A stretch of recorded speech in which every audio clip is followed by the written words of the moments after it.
I'm going to continue on where we left off. Today we are going to analyze the code. So I should include stand for the preprocessor directive, while IOStream contains files that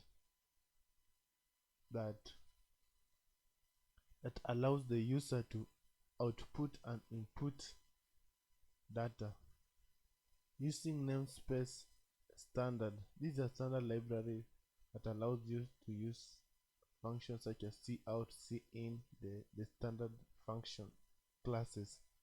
So, and then the int main is the main function. Every code that you're going to use, code that will be executed, for a code to be executed, it should be inside this main function.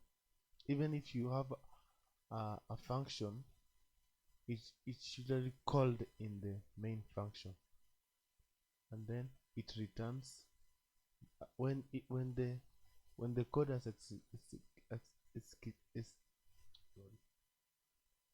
when the code has executed successfully, it returns 0. Returning 0 states that it's executed successfully.